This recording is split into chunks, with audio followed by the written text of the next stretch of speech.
every euro that we are investing is reducing at least 2 euros on the ancillary side on the long term. Just give me an example. We commissioned 2 years ago a line in the south of Bremen, St. Hilf it was called. It's just a 60-kilometer AC Bremen, line. right up in the north of... In the northwest of Germany, and from there, where we have a lot of wind, to the south. Is a 60-kilometer AC line, rather small. The investment of this line was roughly 1 billion euro. It saved in the first year of operation 500 million of redispatch cost. So after 2 years, it's completely paid, and then it's bringing benefit to the customer. How long does it take from the moment where you say, do you know what? We just need to build a new line, through to actually pulling the switch and the first electrons to flow? What is the time frame in reality between those two events? If I come back to the example that I mentioned before, St. Hilf, that was one of the very first lines that we built for the energy transition. This took 20 years. 20 years. 20 years, and 17 of those were permitting and licensing.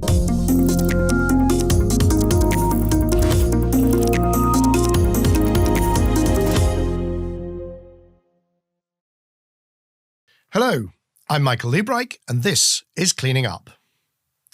A few weeks ago, for episode 227, I spoke with John Pettigrew, the outgoing CEO of the UK's National Grid, about the pressures being put on the transmission system by the UK's rapid exit from coal and dash for renewables. This week, we move to continental Europe to hear about how those same pressures are playing out and about the huge capital requirement that they drive.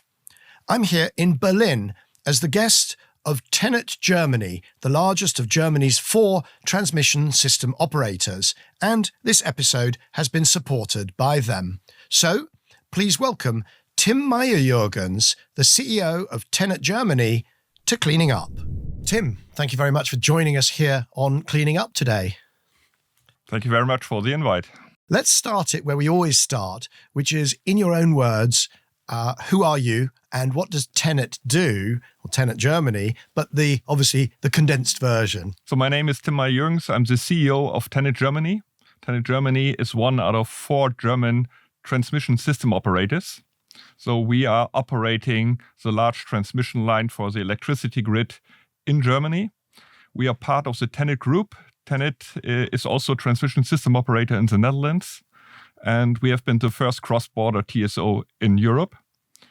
And we have an immense investment program in front of us. And that was the reason why we split the company beginning of the year in 2 national ones, so TenneT Netherlands and TenneT Germany, in order to get investors on board to finance or fund our long-term investments. Now, I'm going to start also by enforcing one of our rules, which is the acronym klaxon. And you used an acronym there, which is TSO. And TSO is? Transmission System Operator. Very good. And so we had John Pettigrew of National Grid, one of our recent episodes, and I believe you listened to that, but you must know John very well. And of course, he's the grid operator, and then you have the transmission, you have the national, the NIS in the UK, NISO. So which bit are you? Are you the grid operator managing the wires, or are you deciding what goes into the wires? We are both. So similarly, like National Grid in the past, we have combined the asset operator that is building and maintaining the grid with the system operator that is then operating the grid.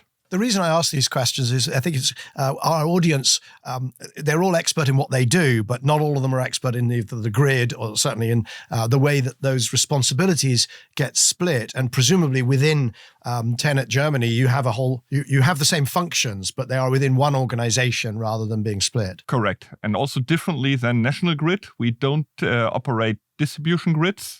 So we are a purely system operator on the transmission side. Tell us geographically what you cover, because that's also very different from a lot of countries, maybe even most countries, that you've got 4 TSOs in Germany. So you're one of 4, whereas National Grid is one of 1 in the UK. US, of course, has got these different, a very different structure into its electricity markets. But what's your geographic coverage, and is it a monopoly within that area? Yeah, indeed. So in Europe, usually you have per country 1 TSO. That is normal model. but Germany is the largest electricity market in Europe. And therefore, we have different scale. And also due to historical reasons, we have grown with 4 transmission system operators. And we all have a natural monopoly in our control area. Historical reasons, that would be 50 hertz coming from the former East Germany, and that's pretty much follows that boundary. And then whereabouts within what was West? We are the only one connecting the north, where you have a lot of generation, especially renewable generation, with the south, where we have the load center. So we are in the middle of Germany, from north to south, from Denmark to Austria. And then on the eastern side, we have 50 hertz, and on the western side, we have Amprion, and the southwest, TransNet BW. Okay, so now I'm going to. I was thinking, can I get away with saying? So you get the difficult stuff, which is going from offshore wind to Bavaria. Yeah, so indeed, we have been one of the first ones that was really facing the challenges of the energy transition, because we are connecting those areas with a high surplus of generation with those areas that have a high demand. And that makes us quite unique. That is why we started very early to invest. And that is also the reason why we are nowadays the largest TSO in Germany. If you compare the grid lengths, we are the largest. But if you compare our regulated asset base, we are as large as the other 3 together. So there's 2 subtexts to the conversation. One is, this is a tough challenge with Germany very rapidly going to very, very high levels of variable renewables. So there's a kind of, one subtext is, how on earth do you do that? And the other subtext is really around the vast investment requirement, and how do you keep the money flowing in to fund what you need to do. So there's the physics and the finance. Those are the 2 big conversations, I think. We'll just start with the context of the finance. I think we'll just do the little bit of the context, and then we'll come back to that afterwards, because you have just gone through this transaction where TenneT was part of, or TenneT Germany was part of just TenneT, which was Holland. It was a Netherlands government-owned organization, and then, but you've separated out, and in fact, you were sort of brought in to steer the organization through that process. So, talk a little bit about that, please. Yeah. So, indeed, we have been a fully integrated cross-border TSO in the past. I myself was responsible for the operations, so I was the CEO of the TenneT Group for 6 years. But now we are in a phase where we have to invest heavily into our infrastructure because of the energy transition. So we started that already a couple of years ago, but now we are at a scale where the Dutch state, as our shareholders, said we are not willing to continue to provide equity for the German business. And that was the reason why we said, okay, then we split the 2 companies in order to open up the German business for also external investors. That process of splitting it and then bringing in equity, which took a couple of years, I mean, it has concluded. Let's talk about how it concluded, who came in, who invested, and also perhaps some of the other pathways that you explored. Let me put it that way. Yeah. So indeed. So first of all, the Dutch state said to us, the German state is interested, so please speak first of all to the German state. So first refusal, in a sense, for the German state, right? Indeed. And then we had about 2 years negotiation with the German state and the KfW under the old government. But at that moment, the government was not able to decide for political reasons. That was also the time when the German government failed. So we said, okay, but we cannot wait. If I might just come in there, let's just put a quantum on that. You're looking for the equity for the plans we're going to be talking about in some detail. The amount of that, I mean, the eventual deal was 9.5 billion euros. So the first refusal was given to the German state. Have you got 9.5 billion euros to invest in what's effectively a German critical asset? Is that correct? That's basically correct. So we have an investment agenda in front of us only for the next 5 years of 65 billion. And of course, we have a lot of debt financing in order to be able to conduct this agenda. But on the other hand, we need, of course, equity. Okay. So first refusal to the German state. German state had other businesses to deal with. We also had the CEO, Michael Lewis of Uniper. And so that was also taking a bit of time in the finance ministry, I suspect, with the Russian invasion of Ukraine and Uniper requiring complete refinancing. So that was all going on. So you then went a different route for the equity piece of your finance requirement. And what was that? Exactly. Then we said, okay, we will approach the capital markets, and we decided to go for a dual track. So we looked for a private placement, and at the same time, we also prepared an IPO.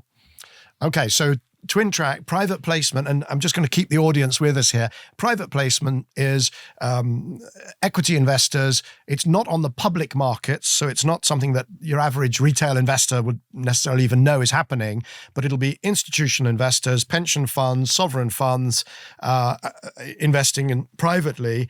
But you did also explore the public route, the IPO route. Which markets did you explore for that? We've prepared fully to be a listed company, and we explored the European market, of course, so Frankfurt, London, but also the US market. So we have also been to New York, to Boston, and we spoke to many, many investors. And there was a huge interest, I think, also because of the geopolitical situation we are currently in. We saw that people are looking for safe investments. And one of the feedbacks I got in many of these conversations I had is that the investors are looking for security, predictability, and that the European market, and especially Germany, is seen as a kind of safe haven. So the investors are very interested into investing into European infrastructure. Right. So you've got Europe, which is perhaps not having quite the same turbulent ride as investments in the US, particularly anything around energy and transition and those people trying to do clean energy. So you've got Europe, you've got Germany, and you're a utility. So you had good feedback, but you decided, or you weren't able, whichever it was, not to do the IPO route. Why was that? What was the background? Because you've gone the private route. Yeah, we prepared both up to the end, so that in the end we had two fully negotiated solutions on the table we could choose from. And finally, our current shareholder, the Dutch Minister of Finance, decided to go for the private route, mainly because of the transaction security. Because now the 9.5 billion equity commitment is in from the beginning. If we would have gone for an IPO, probably there would have been left a small gap. And then there is an uncertainty that, from my perspective, is easily to fill. Nevertheless, for the Dutch state, it was the more certain route, and therefore that was the decisive argument. Okay, so you've got the Norwegian Oil Fund, the NBIM Fund. Now I have to be careful of my acronyms. So it's the Norwegian Oil Fund. It's what is it? Norges, Norges Bank Investment Management. There we go. Correct. And in fact, we had Karin Hennicho-Smith, their head of sustainability, on the show, one of the earlier episodes. So they came in, Temasek came in, and also a private equity.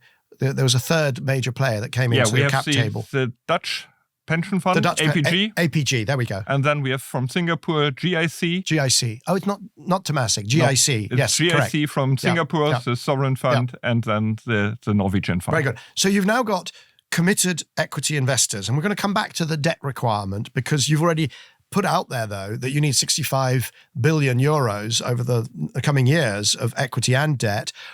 Why do you need so much? It seems like every grid operator or John Pettigrew also had a figure of 60 billion, but he had 60 billion pounds. You got 65 billion euros, and that's only for your part of Germany, and only for a few years. These are huge amounts of money. Why do you need so much? Yeah, because the energy transition will only be successful with a strong infrastructure. We are changing our complete generation profile, and therefore we have different challenges. If you look into our grid today, we have constraints in the grid. And to manage those constraints, we have system services, and they are quite expensive. Half of our grid tariffs are driven by those system services. And the best measure to bring them down is to invest into the grid. So when you say system services, these would be constraint payments or redispatch payments, or do you want to give, are there others? Paint the full picture, because this is what we're seeing I think this is part of a long-term trend, that it used to be that the main cost of electricity was how much it cost to generate. So there'd be the wholesale price, and then the grid was a little bit, and then you'd have a few charges, maybe a bit of tax and so on, and the retailer margin. But mostly you were worrying about the wholesale cost of electricity. But now, and over the last couple of decades that I've been doing this, we've just seen that middle piece, the grid costs, going up and up and up. But it's not just the fact that you need a grid, it's all of these ancillary services and so on. So how does that look in Germany or in your region? I would say the good news, first of all, is that renewables are quite competitive. So the wholesale price is going down. But indeed, there are other elements now that are important.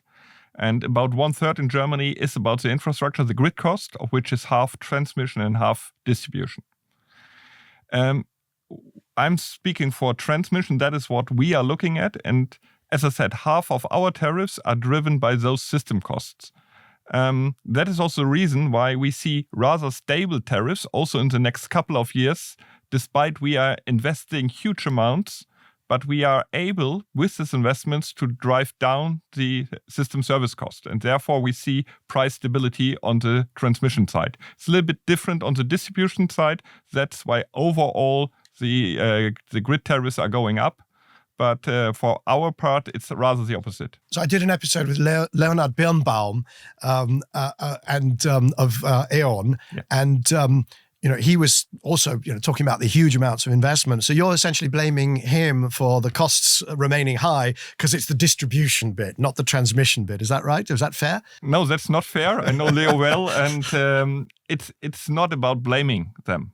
But it's a different system, and it's as important to invest into distribution like to invest into transmission. But there you don't see this constraint in the system costs. So that is why the investments they are doing, they are necessary, but that is why they are reflected then in the tariffs. Yeah. And we are really reducing with our investments the system costs. And that is why we are in the lucky position that we can keep the tariffs stable and on the long term even bring them down again. Right. And I think we're painting here a good picture of the system, right? Because you've got on the generating cost, the wholesale side, you have all these renewables being built out very rapidly, also some gas, which we'll need to talk about. But then you've got simultaneously a lot of investment going in on the distribution side to manage it, digitization, last mile, increasing the capacity to serve heat pumps and electric cars and data centers and so on. And then you've got your bit in between. And I guess my question is, isn't it a bit like you squeeze the balloon, you invest because you want to reduce these system services, the ancillary costs, the constraint or redispatch payments, but aren't you going to increase the actual, if you put more capital to work in the grid, somebody has to pay for that, no? Yeah, but nowadays the customers are paying for the ancillary services. And when I invest, of course, that takes also some money. But this money is saved then on the ancillary side. So and therefore, I think it's a zero level game in the end. And in John Pettigrew's episode, CEO of National Grid in the UK, he talked about saving £40 of system service costs by but with investment that would cost £4, I think were the numbers of grid investment. And I didn't have time or the knowledge to challenge him. Is it similar, or are you saying it's one for one? You kind of reduce one redispatch euro, and then you have one more euro to pay for the wires. If I see it on the very broad level, then I would say every euro that we are investing is reducing at least €2 on the ancillary side on the long term. So it's even bringing the costs down. And to make it very tractionable, just give me an example. We commissioned 2 years ago a line in the south of Bremen, Ganderkesee St. Hilfert was called. It's just a 60-kilometer AC Bremen, line. right up in the north of... In the northwest of Germany, and from there, where we have a lot of wind, to the south. Is a 60-kilometer AC line, rather small. The investment of this line was roughly €1 billion. It saved in the first year of operation 500 million of redispatch cost. So after 2 years, it's completely paid, and then it's bringing benefit to the customer. We have another example. Last year, we commissioned Wale-Meckler. That's from Hanover, so a little bit more in the middle of Germany, also to the south. This one also saved 350 million in the first year.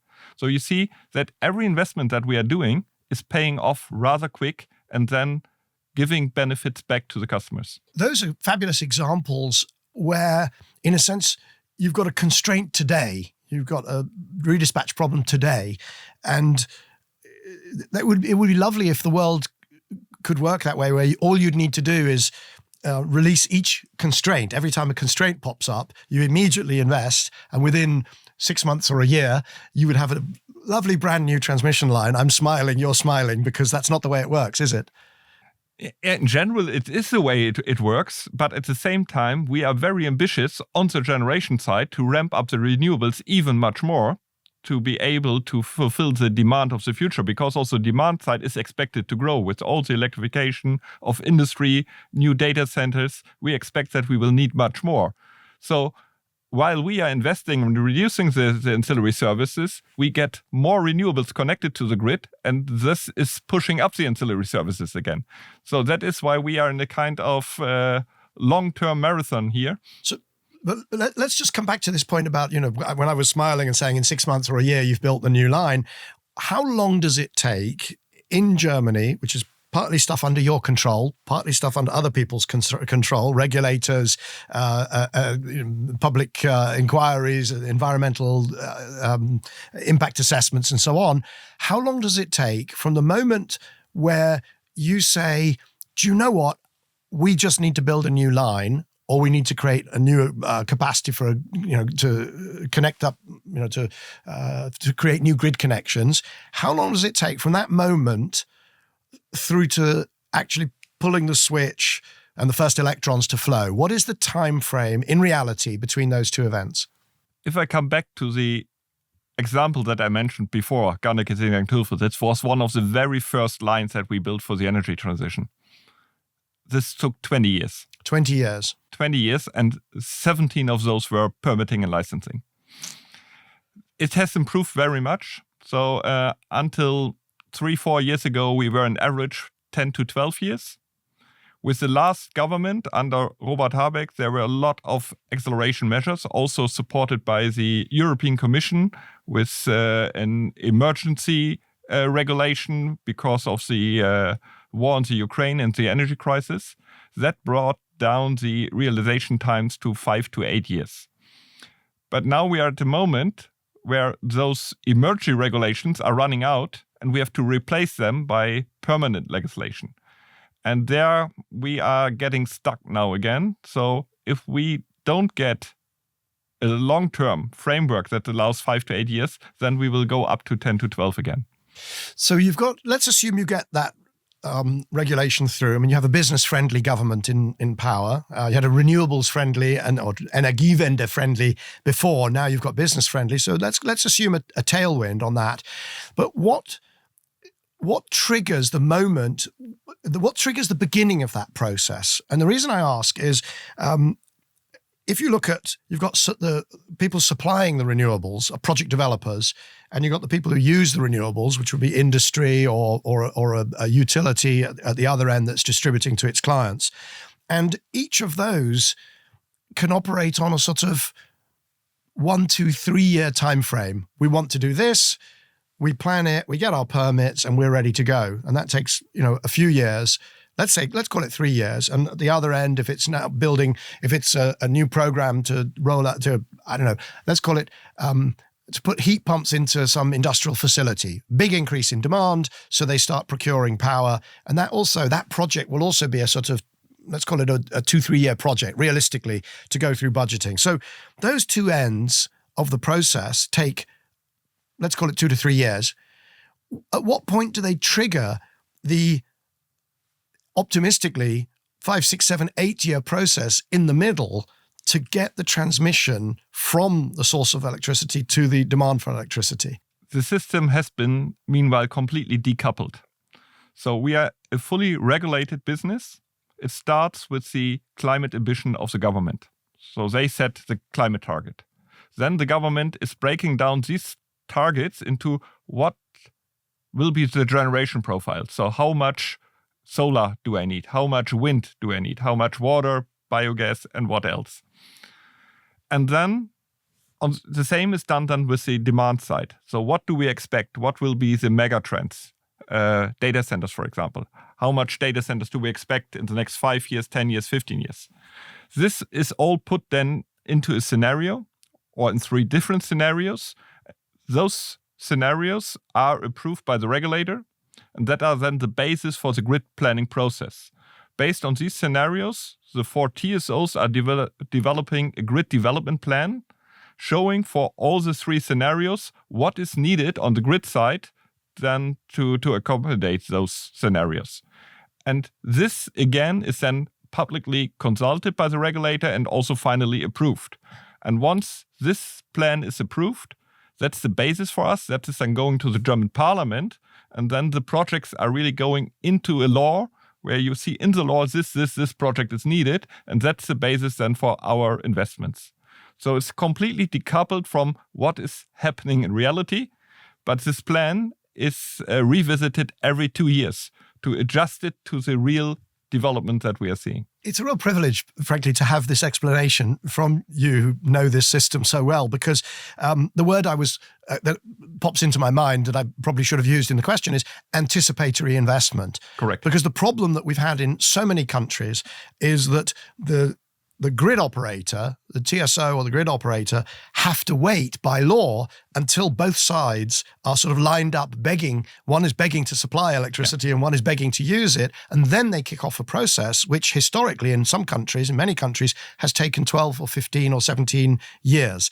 And that obviously is no way to achieve a transition of any sort. So what you're saying is that link has been broken and you have anticipatory investment based on a scenario. Yeah, it's like a little bit if you have a municipality that wants to have industry in their municipality.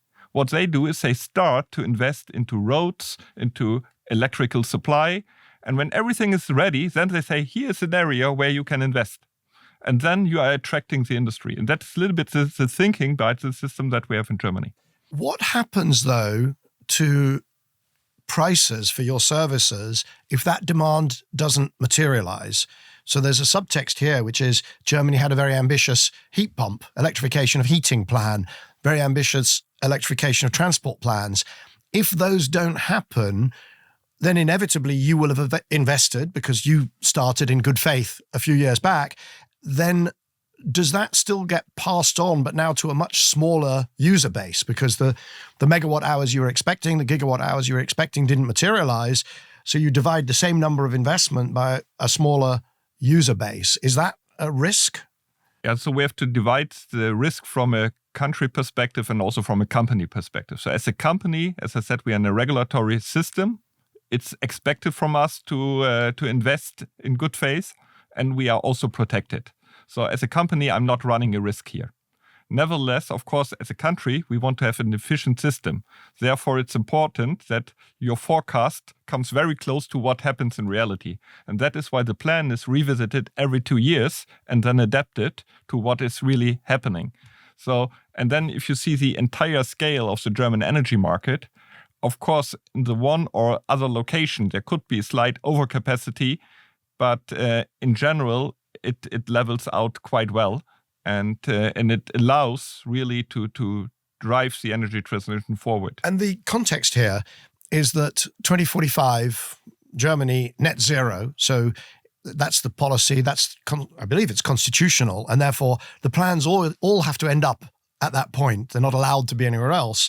But you're not building for 2045. And that plan for 2045 would cost, I believe, between transmission and distribution, it's 650 billion euros is the figure that ChatGPT told me, 650 billion. Half of it transmission, not all yours, but presumably a big chunk because you're the biggest of the transmission operators. So you've got that 2045 number. How much is released for you to invest? Because you say it's reviewed every 2 years. Presumably you are not pulling the trigger on everything that you need for 2045, which would be a real leap of faith. So in the past, the grid development plan was always looking 10 years ahead. And then every 2 years renewed, so every 2 years looking 2 years further. The problem a little bit is also then in the acceptance with the people, that you have a kind of salami tactic. You bring in a line and say the people it's needed here, and then they understand and say, okay, I accept it. And 2 years later you come and say, and now I need another one. So we convinced also the regulator and the government a couple of years ago that we should start with the end in mind. So what is needed for 2045? And nowadays, the grid development plan is looking to this target, to 2045, and then has the scenario in between. The current one is 2037, so that you see what is needed more urgently and what is then the entire grid on the long term. And that helps on the acceptance side because everything is known, and then still we can adapt. What we are doing is we are planning very concrete the next 5 to 10 years, because that is where you also have to early start the investment. And as I said, for 25 to 29, we are investing 65 billion, so an average 13 billion a year. Cleaning Up is supported by its leadership circle. The members are Actis, Alcazar Energy, Arup, Signum Capital, Davidson Kempner, Ecopragma Capital, EDP of Portugal, Euroelectric, the Gilardini Foundation, KKR, National Grid, Octopus Energy, Quadrature Climate Foundation, SDCL, and Wärtsilä. For more information on the Leadership Circle, please visit cleaningup.live. If you've enjoyed this episode, please hit like, leave a comment, and also recommend it to friends, family, colleagues, and absolutely everyone. To browse the archive of over 200 past episodes, and also to subscribe to our free newsletter, visit cleaningup.live. That's cleaningup.live. You make it sound very sort of rational, very calm, everything's under control, but there is also a huge grid connection pipeline, queue, bottleneck, you could call it. And across the country, it is, across Europe, I believe it's something like 2 terawatts of backed up projects that are waiting for the grids, the various grids, not just your own. I've seen a figure for your area of something like 50 gigawatts of, I believe it's batteries alone, that is backed up. So why is there, why are there so many people complaining to me and to others that they have to wait till 2037 to get a grid connection? Yeah, indeed. We have a huge queue all over Europe. If I look at Germany, we have been overwhelmed by battery requests in the last 2 years. 3 years ago, on the transmission level, we have seen no batteries. They were all in the distribution. Now we have 250 gigawatts of requests only in the transmission grid. This is 3 times our peak load. And we all know that they will not all invest because they will not have a business case. Once the first 20% has invested, then the business case for the rest will be gone. But we have a system, a regulatory system, where this is called a first come, first served principle. So the one that is first in the queue gets a connection.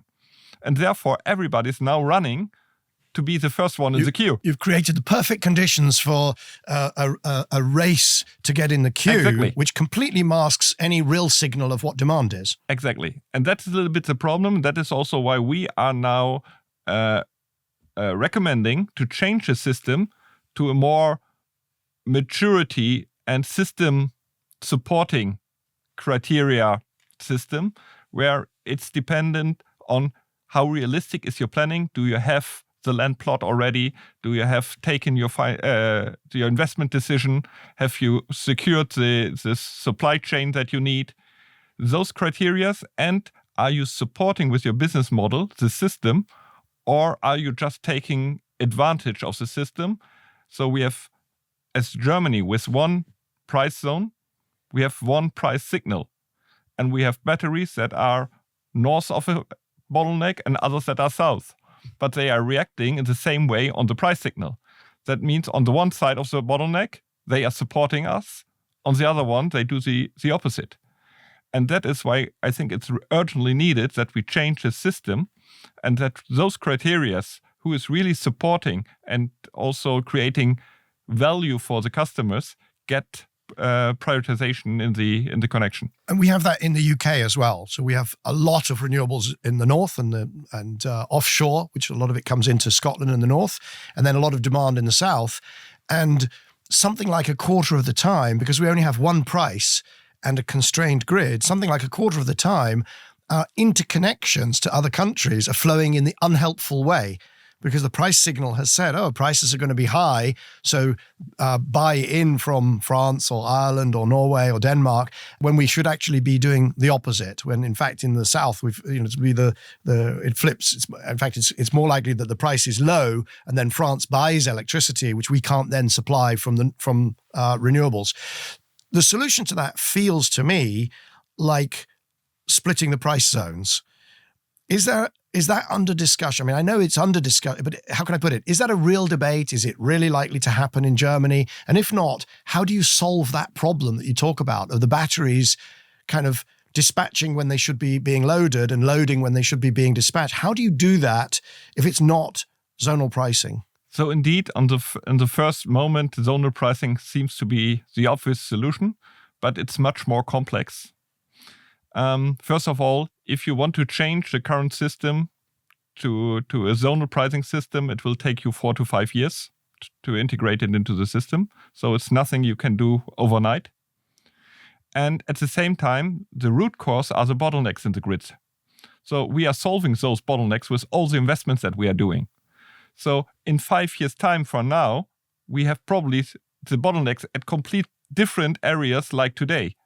So then the question is, what is the right design of the price zones to really get to what you want? And at the same time, you create a lot of uncertainty also for industry because you are in a transition phase. So that makes it very, very difficult. What makes it even more difficult in Germany is that we are a federal state with 16 states in the federal government, and they have different interests. Because if you split the price zone, then of course, the prices in the south will go up, and in the north they will be a little lower. So the states in the south, they are immediately in the opposition. And it's really hard to get to the core of the content because it's such an emotional topic. And what I see currently also in the German environment, politics, associations, I don't think that is something that we can easily come to. So therefore, we are focusing on really investing into our grid and find other ways of dispatching, for example, new customers like batteries in a way with other incentives that helps to react to what is happening. I did say you had two problems, which is the wind, the offshore wind, and then I said Bavaria, but the south and the challenge there. So Sweden, I understand, introduced zonal pricing in 15 months, but I don't really want to debate how long it takes to change all of the pricing systems. Germany is more complicated than Sweden. We had the same conversations in the UK, and it became a sort of totemic number that it would take 5 to 7 years. I personally am not sure about that. But the choice that is being made and that you're describing is almost what you're calling copper plate country. Copper plate in the sense that you can put electricity into it anywhere and take it out anywhere, and the grid can cope. Can the grid really do that? Can your transmission investment achieve that, given how much you're going to invest in offshore wind, particularly the big area of growth of renewables, which is the big, mostly what you're going to invest in is renewables, and most of it's going to be offshore wind. So is it possible to then copper plate between that and those people in the south who want the cheap electricity? I think there's no easy answer to that. First of all, I think completely copper plating cannot be the solution. So you also have to talk about curtailment, and that is also what we currently do with the regulator. In the grid plans, there's always a certain level of curtailment that you allow, because on the last mile, it's not really efficient. Nevertheless, Germany is in a complete different position than most of the other European countries. On the one hand, the largest electricity market. On the other hand, we are at the core of the European continent.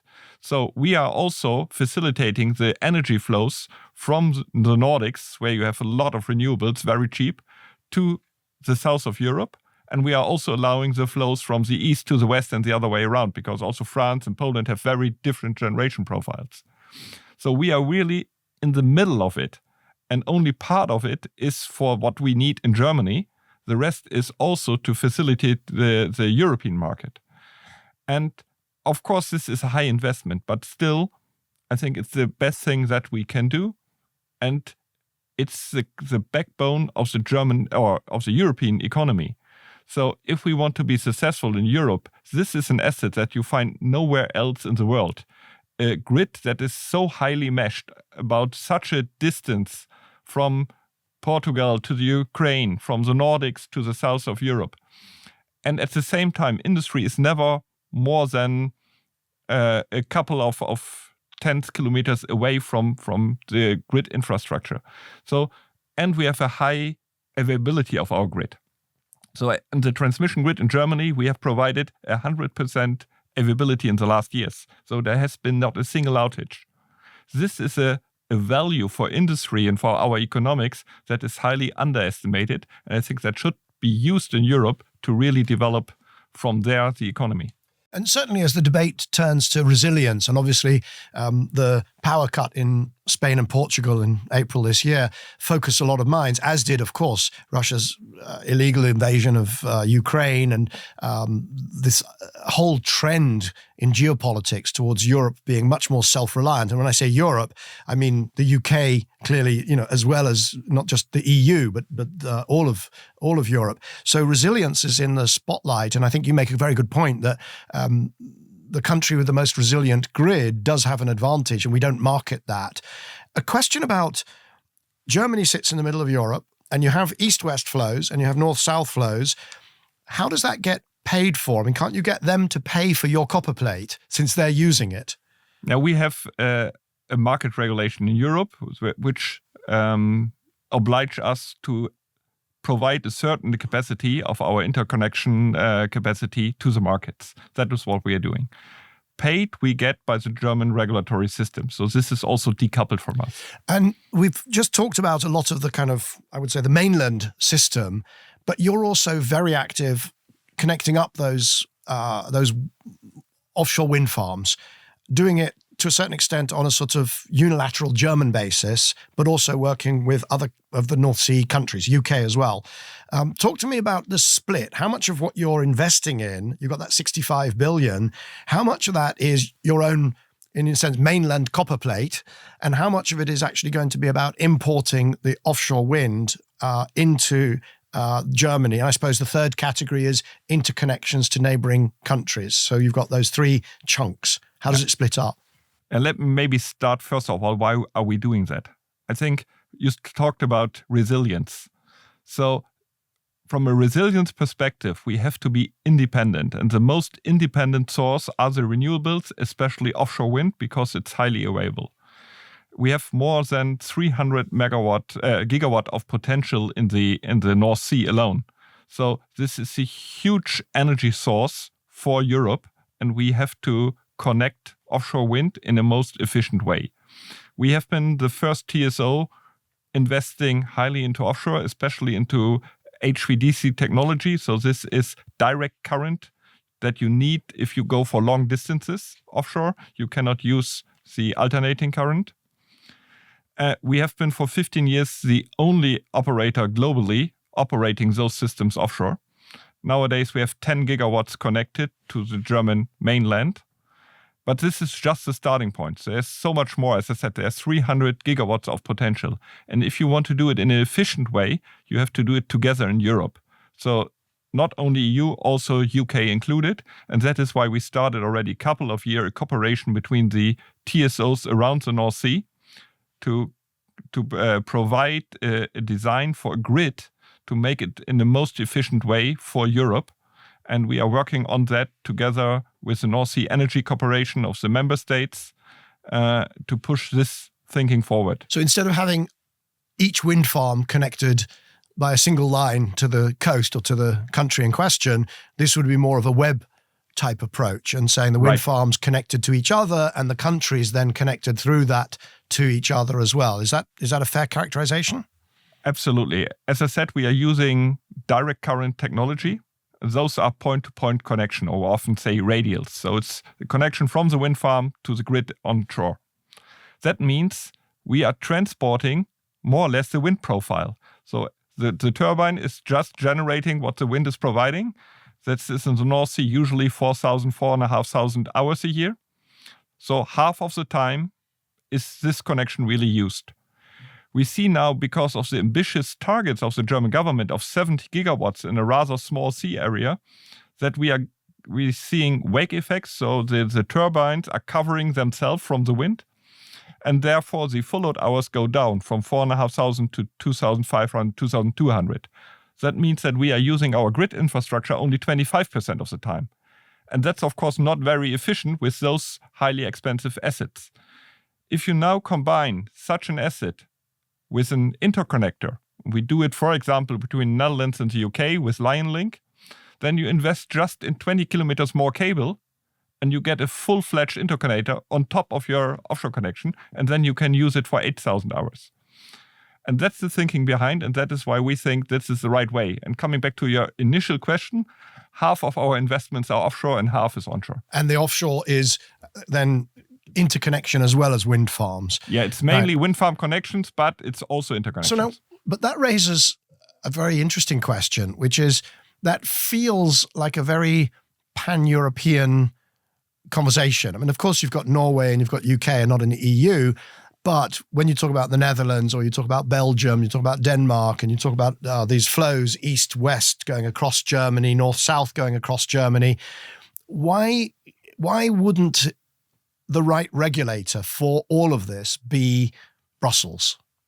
I think we need common rules. That's really important. That is also where we see that we are currently getting a little bit stuck because everybody is looking for the own cost and benefit. So we have to overcome this, and therefore we need common rules. If we do it directly on the European level, we think it will take a lot of time because the countries around the North Sea, they have a common interest to find an efficient way to connect. But if you look at Italy or Greece, they have a complete different view on that. They have also different challenges to solve. And therefore, to come a common model where all 27 say that's the way to go, including Norway and UK, I think that will take years. And therefore, we rather think in regions, so the North Sea, for example, the Baltic Sea, the Mediterranean, and find solutions in a more regional approach with the countries involved around a sea basin. So if I push back just slightly, I had an episode with Nikos Tsafos, who's the the Deputy Minister of Energy in Greece. Actually, when we recorded it, he wasn't. But then by the time we published it, he was. And what he was describing was Greece, fabulous solar resource, and actually a fabulous wind resource as well. The Aeolian Islands, the Aeolian is the winds, and all of Greece has got fabulous wind. But there are times when you don't have either. So if you have an energy system which is dependent on variable renewables, you can have the best resources in the world 90% of the time. But he was talking about, and when we don't, we'll bring in electricity from the North Sea. Now, how does that get built in? Because if you do everything regionally, you'll end up with self-correlating resources. So you'll have these islands that are, in the end, for the last 10% or the last 20%, dependent on each other. So again, the question, I suppose, is whether what is happening, those rules at the Brussels level, are they not perhaps a bit more important than you're saying? Because without that last 20%, you don't have a clean system. The system falls over unless you solve that. First of all, I would say we have already a European system in place and we have a lot of interconnections also all over Europe. The question is now how you get accelerated some investments in those areas where it's most beneficial. And if you try that to solve with common rules, I think it will just take more time. Therefore, it's not either or, but it's just on top of the European system that we are having, provide some acceleration measures in certain regions. And of course, Greece has a huge potential. We are also looking into an interconnector between Germany and Greece. But it's also quite a long distance. You have to cross the Alps, and you are connecting Greece with a mainly solar-dominated profile with the south of Germany, Bavaria, which is also highly solar-dominated. So you really have to look then into the cases where makes it more sense. And if I look to the North Sea, for example, there is much more potential to easily gain before you look then into interconnections really on long, long distances. I want to talk about the supply chain as well, because this came up in the conversation with John Pettigrew. It's the conversation. We've gotten this far into the discussion without mentioning AI and data centers. They're buying all the transformers, they're buying the cable, they're buying the electricity. But how do you move fast, given that everybody is trying to do the same thing and the supply chain is limited? And does that not just result in enormous inflation, frustration, and grid connection queues? Yeah, indeed. We have seen huge interruptions in the supply chain, starting with the war in the Ukraine and the energy crisis. And we still see that the supply chains are not like they have been 10 years ago. As I said, we invest very much into direct current technology, HVDC. About half of our investments. And this is a very constrained market. There are only a few players globally in this market. So we have seen very early that there will be huge constraints, and I have been traveling around myself to many of our key suppliers to asking them what is needed that they start to invest in additional production capacity. And I know what they said. Let me guess. Give me an order, give me a long-term order, and I will build capacity. Yeah, I think it was a little bit more complex because one order will not change the system. What they said, they need predictability. Yes. And they said also they cannot invest on political ambitions. They have seen so many political ambitions over the years, and they have then always seen that, the development was different. So they were very, very hesitant. And then we said, okay, what can we do to give more predictability? And we went to many with our suppliers into long-term partnerships, indeed, with a long-term view on what they can expect from us. So 10, 15 years of portfolio already committed from our side. But we also obliged them to invest into production capacity. And for example, we have tendered 3 years ago our 2 gigawatt program offshore. So that means a fleet of 2,000 megawatt offshore connections, all in HVDC technology with different suppliers. We have created a 15 years framework. And with the first call-off, so with the first chunk of projects we used from this framework, we committed 50 billion euros to the market. And that was a game changer. And just for the audience to get a picture of what is it that you've just bought, these 2 gigawatt, this is a floating, this looks like an oil rig, but it's actually a substation. Is that right? It looks like an oil rig. It's not floating. It's in the North Sea. We have rather shallow waters, so it's bottom fixed. And it's what we call converter platform. So it's also not really a substation because that is usually what you use on the AC side. It's an asset that allows us to transmit the AC current that is produced by the wind farms over long distances with DC current and then transform it back or convert it back onshore. So it's 2 converters, one offshore, one onshore, a platform, and a cable or a cable system in between. Thank you. So I was sort of, it's not floating and it's not a substation, but it's a big chunk of electrical kit on something that is, it's floating, not floating. It is, a lot of it would be originally oil field services technology to put that sort of asset out in the sea. But then your system that you've placed the orders for is that piece, the cable, and then the onshore piece of that, which then converts it back and puts it into the grid. Right. And to give you a little bit a glimpse of the scale, it's like a soccer field, 25 meters above the water and then 40 meters high. And how much is each one of these? You've placed a 50 billion euro forward order, presumably lots of negotiations about break clauses, but you've placed that. How many units was that? 14. 14? Yeah, 8 for the Netherlands and 6 for Germany. So we're talking about three and a bit billion euros each system. And did you do that on your own, or were you working with the other grid operators, the other TSOs, or have they each done the same sort of thing, or together in or this separately? Particular case, we have been the first mover in Europe. We see now that this model is used also by other TSOs. What we did is we shared our technical specifications, so all our know-how with all European TSOs that we're interested in. You can say, why are you doing that when you are 15 years ahead? That's not logical. But in the end, what we are doing is financed more or less by public money, by the money of the grid customer. So we think we have here a responsibility. And on the other hand, it helps our supply chain to more standardize.